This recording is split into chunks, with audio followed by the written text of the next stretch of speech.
I'm Sarah, and if you had told me that falling in love would lead me straight into a battlefield, I might have stayed single.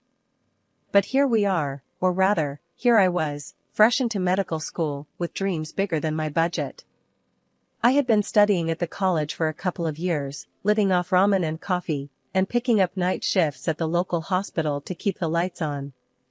Then, at a typical blowout student party, filled with too loud music and cheap beer, I met Tom. Tom was something else, polite, a bit too clean-cut for these parties, and always with a clever comment. He was studying law, and not just anywhere, but at one of those schools where his classmates were more likely to end up on TV than not. "Hey, I haven't seen you around before," I said, making my way through the crowd to where he was standing by the makeshift bar. He looked up, a bit surprised, then shot me a smile. "Just hiding from the chaos, Tom." He extended his hand, which I shook, feeling the firmness of his grip. "Sarah," I replied. "Med student by day, coffee zombie by night." He laughed. "Sounds intense. Law's a snooze fest compared to that." We hit it off instantly. Within weeks, Tom and I were a thing, and I was happy. I mean, really happy. Then came the day he wanted me to meet his folks. I should have seen the storm coming. His parents lived in one of those massive houses where you could play hide and seek and actually need to call for help to find each other. I remember standing at their door, decked out in the nicest dress I owned, which suddenly felt too plain. Tom's mom, Mrs. Waverly, opened the door, and her eyes did a quick scan from my head to my toes. The chill in her hello could have frosted a cake. "Mom, this is Sarah." "Sarah, my mother," Tom introduced us, unaware of the ice in the air. Mrs. Waverly forced a smile. "Pleasure. Come in." Dinner was like sitting in a court where I was both the accused and the only witness. The table was set like something out of a magazine, with more forks and knives than I knew what to do with. "So, Sarah, Tom tells us you're in medical school. That must be interesting," Mr. Waverly said, in a tone that suggested he found it anything but. "It is, sir. Every day's a new challenge," I replied, trying to keep my voice steady. Mrs. Waverly joined in, her words sharp and quick. "And you work as well? A nurse, was it?" "Yes, at the city hospital. It's a good experience," I said, feeling my face heat up. She smirked. "Oh, a nurse. Well, we always need someone to clean up, don't we?" Mr. Waverly, meanwhile, had excused himself, mentioning something about needing to check on some work in his study. A convenient escape. The rest of the evening didn't improve. Mrs. Waverly's comments ranged from my family background, "So, your parents do, what exactly?" to my attire, "That dress is interesting. Where did you get it?" Each word was a barb, each glance a judgment. I wanted to defend myself, to tell her that I was more than my job, more than my clothes, more than the sum of my bank account. But I bit my tongue, for Tom's sake. As we drove home, the coldness of that night settled deep in my bones. I turned to Tom, trying to lighten the mood. "How about we just elope?" I half-joked, imagining a small, quiet wedding, just the two of us. Tom didn't laugh. He looked at me, dead serious. "Sarah, I want the big day, gala, guests, the whole 9 yards. We just gotta warm up to my parents a bit more, especially you." His words felt like a bucket of ice water. I nodded, hiding my disappointment. "Okay, we'll try it your way," I said, though my stomach knotted at the thought. Not a week later, the phone rang. It was Mrs. Waverly. "Sarah, darling, could you pop over this afternoon? I need a bit of help around the house." Her voice was sweet, which should have been my first warning. Something about her tone didn't sit right, but I agreed. I baked some cupcakes, chocolate, everyone's favorite, or so I thought, and dressed in my prettiest casual dress, hoping to make a better impression. When I arrived, the house loomed large and unfriendly, just like my memories of it. Mrs. Waverly met me at the door, not with a smile, but with a mop and a bucket. "Oh good, you're here. The housekeeper's sick, and we're in a dreadful state." You don't mind helping out, do you? I stood there, cupcakes in hand, now holding a mop. No, of course not, I stammered, more out of shock than willingness. Great. Start in the kitchen.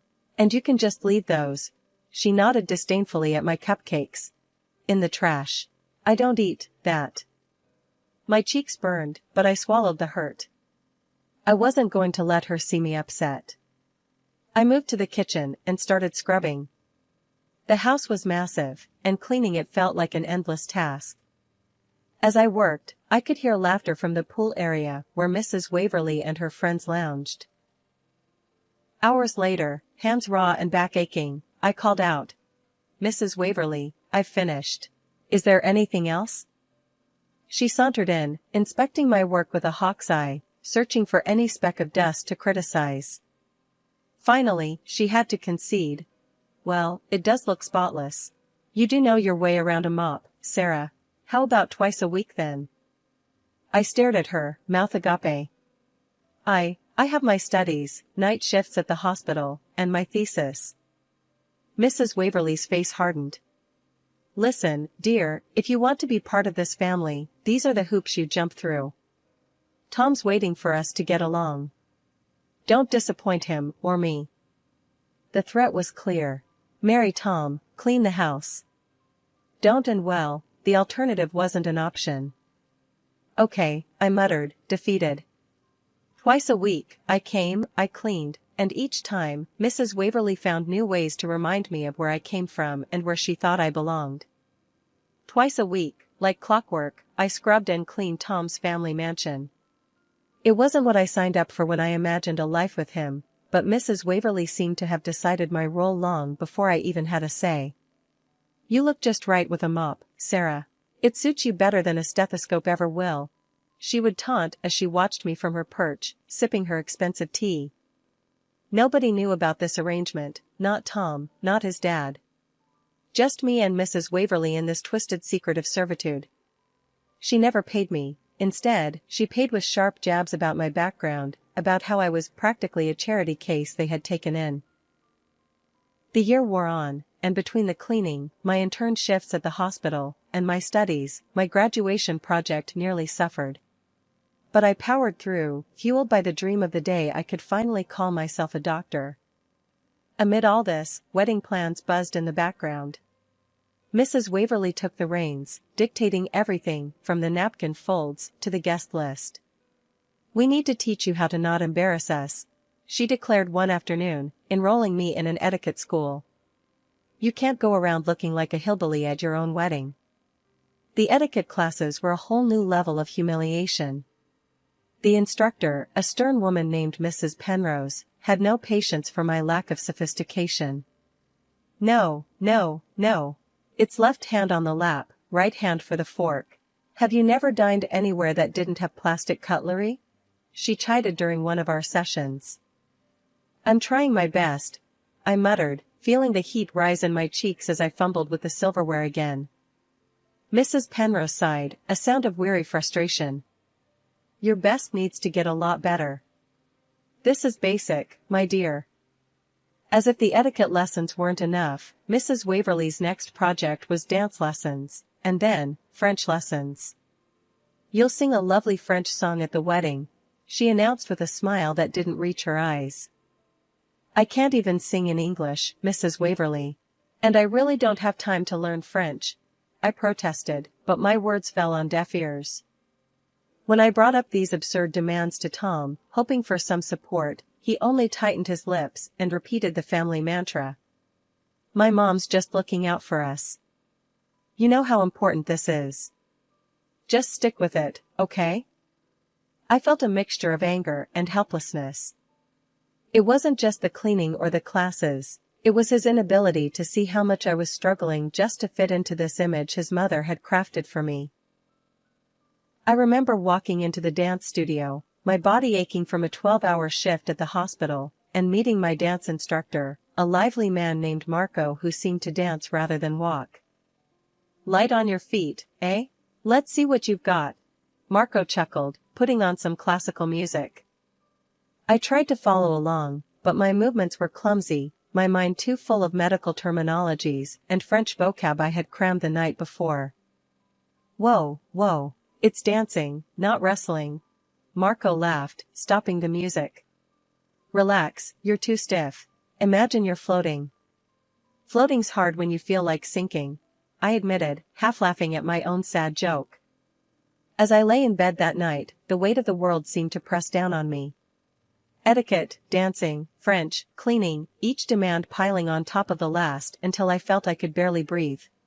The wedding was fast approaching, and the tension was as thick as the fancy curtains in Tom's family living room.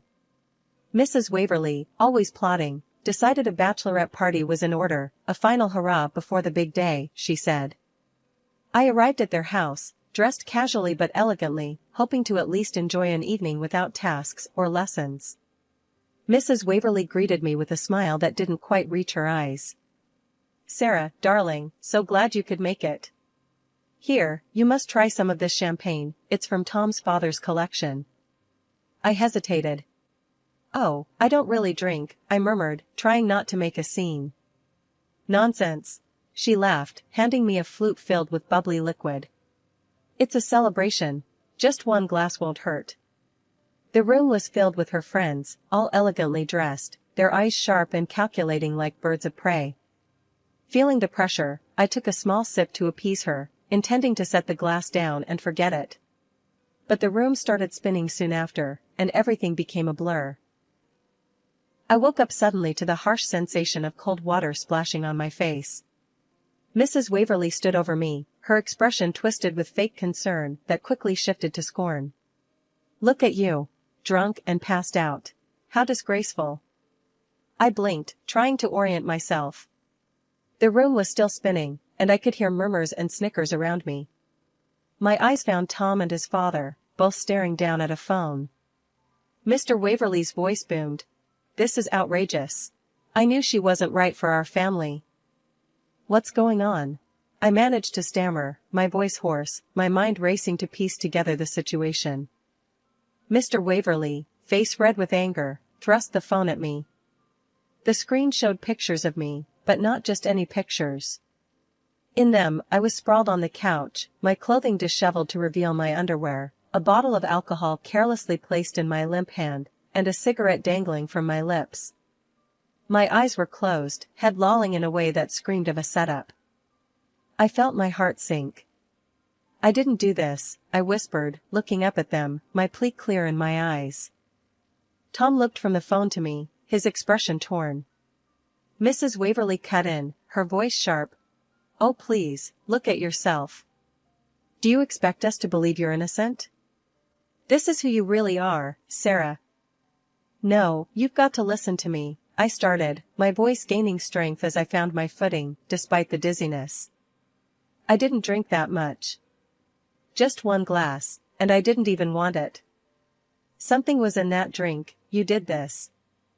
Mrs. Waverly feigned shock, her hand at her chest. How dare you accuse me of such a thing? After all we've done for you, this is how you repay our kindness? The room was thick with tension, the air almost suffocating as accusations flew. Standing there, soaked and humiliated, I knew I had to take control of the situation. I'm going to the hospital, I declared, my voice steady, despite the chaos. I'll donate blood for tests. If they find anything, any drug that shouldn't be there, I'm reporting this to the police. Mrs. Waverly's face drained of color, her usual composure slipping as the gravity of my words hit her. She glanced around, her eyes darting between the shocked faces of her guests and her family. It was just a sleeping pill, she blurted out, the words spilling from her lips in a panicked rush. I just wanted to lighten up the party. I didn't mean any harm. Tom's face was a mix of anger and disbelief. Mom, how could you? He turned to me, his eyes softening. Sarah, I'm so sorry. Please, let's not involve the police. Think about the family's reputation. I looked at him, really looked at him, seeing the desperation in his eyes. It was always about the family's reputation, wasn't it? Never about what was right. I won't go to the police, I said slowly. but on one condition. What is it?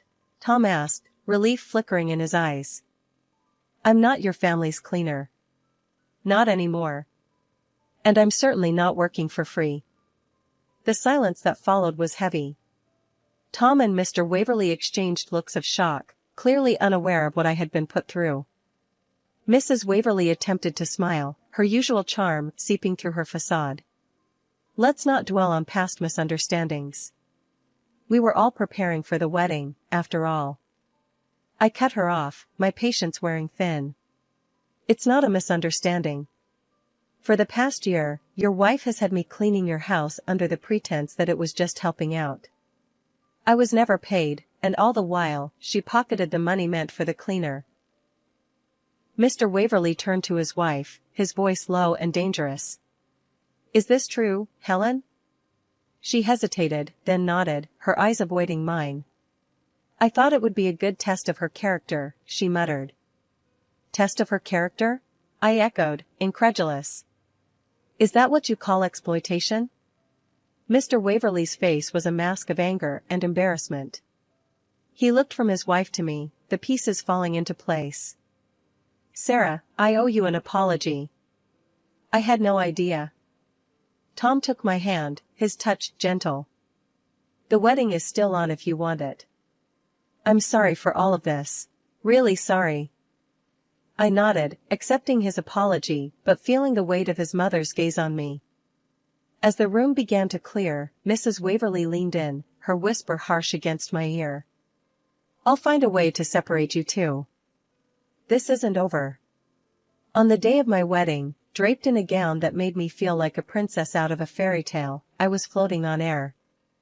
Yet, every so often, Mrs. Waverley's thinly veiled threats echoed in my mind, casting long shadows over my joy. As we stood at the altar, Mrs. Waverley approached, her steps measured, her smile too sweet. Sarah, dear, it's time for your surprise. Remember? You promised to delight us with a little French song. Her voice was light, but her eyes glittered with mischief. I froze, the words hitting me like ice water.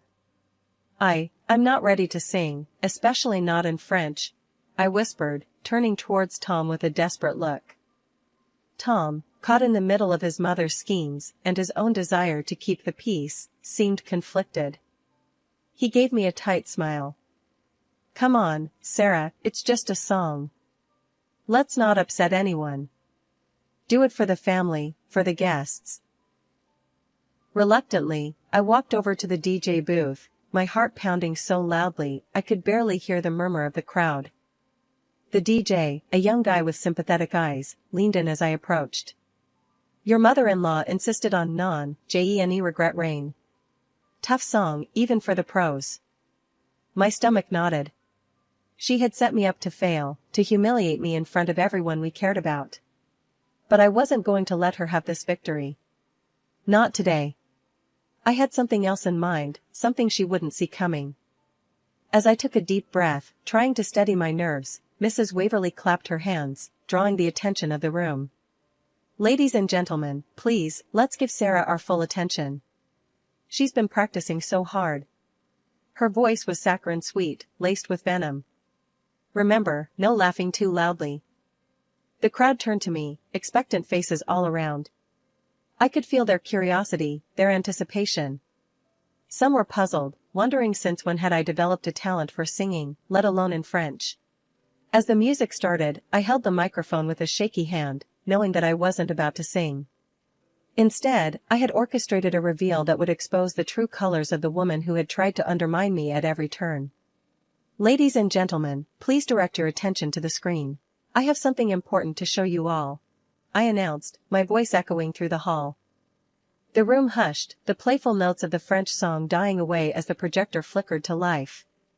Instead of the romantic vistas of France, the screen displayed a series of images and videos that captured Mrs. Waverley in intimate moments with the young pool cleaner. The gasps and murmurs swelled into a loud buzz as each new image made her deception clearer. Mrs. Waverley's face turned a deep shade of red, then white as she realized the extent of her exposure. She spun towards me, fury contorting her features. You wretch! How dare you invade my privacy like this? She shrieked, her composure breaking like thin ice underfoot. Tom was staring at the screen, his expression one of disbelief. When he finally spoke, his words were like daggers. You've destroyed my family's reputation with your spite. You're just an ungrateful beggar. You should have appreciated what we were offering you. My heart felt heavy, but my resolve did not waver. Tom, I replied, my voice clear and unwavering. You can't destroy what never existed. Your family's reputation was a lie. With that, I took off my wedding veil, placed the microphone back on its stand, and picked up my bouquet from the table. I walked up to Tom, and with everyone watching, I threw the bouquet at his feet. I could never marry a man who refuses to stand by me, who can't see the truth for what it is. The room was in chaos, whispers turning into shouts as the implications of the scandal began to sink in. Mr. Waverley turned to his wife, his voice laced with disgust. How could you do this to us? To our family? Meanwhile, Mrs. Waverley, now completely unhinged, tried to salvage her dignity, but it was too late. The damage was done. This is not the end, Sarah. I won't let it end like this, she hissed, her eyes darting around the room, looking for any ally in her downfall. But there were none. The guests were a mix of shocked and appalled, their faces reflecting a range of emotions from pity to disdain. The image of a united, respectable family had shattered, replaced by the reality of deceit and betrayal. As I walked out of the church, the weight of the dress felt lighter with each step, the cool air kissing my face with promises of new beginnings. Behind me, the sounds of a family unraveling filled the air, a poignant reminder of the bullet I had dodged. The aftermath was indeed tremendous. Mr. Waverley filed for divorce, and Mrs. Waverley found herself ostracized from the community she had once reigned over. Their family's business suffered as partners pulled out, unwilling to associate with scandal. Tom was left to deal with the fallout, his once unshakable belief in his family's integrity shattered.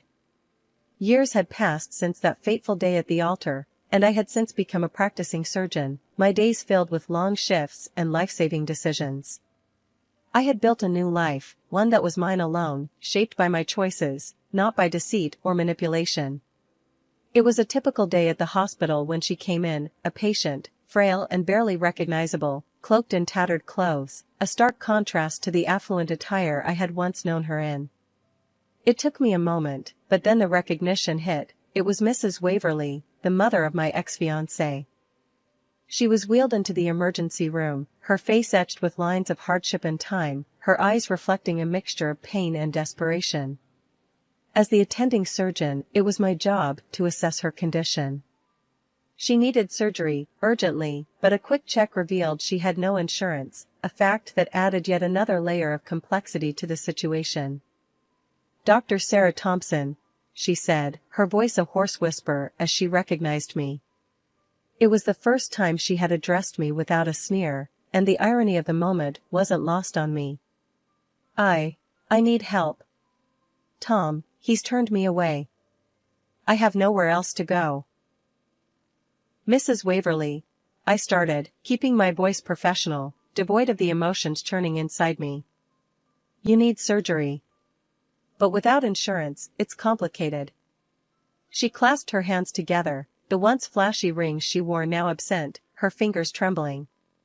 Please, could you pay for it? Or at least do it for free? I'm begging you. Her plea was pathetic, a far cry from the commanding tone she once wielded like a weapon. I took a deep breath, the weight of her request heavy on my shoulders. This was more than just a medical decision, it was a moral crossroads. Mrs. Waverley, I said slowly, each word deliberate. I'm a surgeon, not a charity.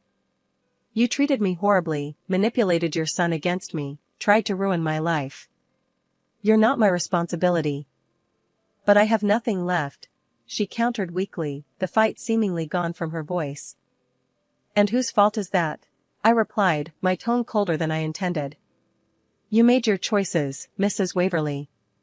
You chose to deceive, to scorn, to alienate.